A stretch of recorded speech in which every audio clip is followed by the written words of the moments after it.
Well, I have some footages from this China trip, which I don't really know where to put them. Because, usually during travel, kind of like, you walk around, you explore. You're not really filming the whole time because on one hand, you don't know what other things to film. On the other hand, you don't want to film too much content, then by the time you start editing, that's kind of like a hell of footage to watch.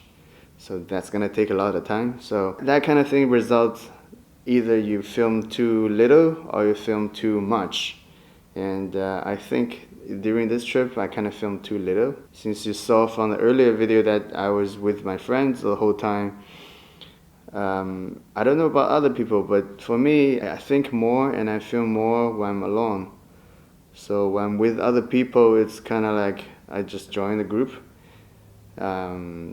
So yeah, back to the topic. There's kind of like parts or two parts of the content which sort of like represents how my hometown or around the hometown, how the architecture, how they are, how they look like, and it gives you that kind of feeling of southern part of China, typical southern Chinese town in my area at least. So I'm just gonna show you this material in this video now. Hopefully you're enjoying seeing the scenery like me.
So did you enjoy the scenery? I loved it a lot because especially the small town which we've been to, it feels a lot like my hometown. To be honest, I actually had a plan of going back to my hometown because the original plan had a wedding involved. But unfortunately, I didn't get to make it. That was the original plan that I'm gonna go back to my hometown so I can see how it is. Also, I've heard that there've been a lot of changes over there.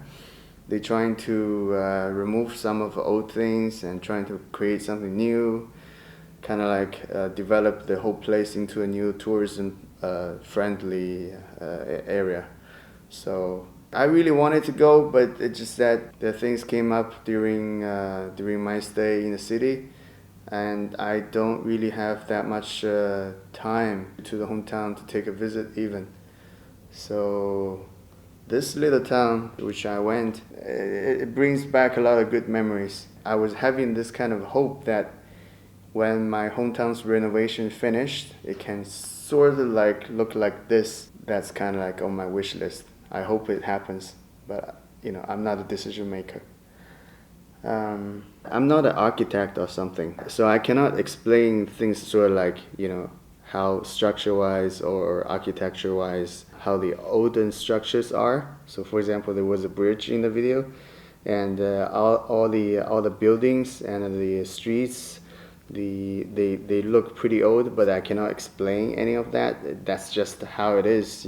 Oh, and there's a part of the thing which to you guys probably seeing it as a scary, because it's close to Chinese New Year, and I don't know about north part, but at least in the south part of China, these kind of food, it's the way we preserve food, and this kind of food brings you a special kind of taste. And during Chinese New Year, those considered as not the main dish, but it's kind of like a luxury thing. Usually have it around winter, which is also the Chinese New Year period. It's in the culture. What can I say? Yeah. If you guys not getting used to this kind of thing, see it as a first time, it's kind of local food. It's in the culture, and I don't see anything wrong with it. When you go to different places, you see different kind of things, right? So nothing to be scared of. This is how they are in the past few centuries of years. And this marks the last part of these random footages which I shot when I was in China. So there's one more video which coming up next, sort of like what I was explaining about Chinese New Year, and then that's the end of the China trip contents. So for now, let me get back to editing this video then.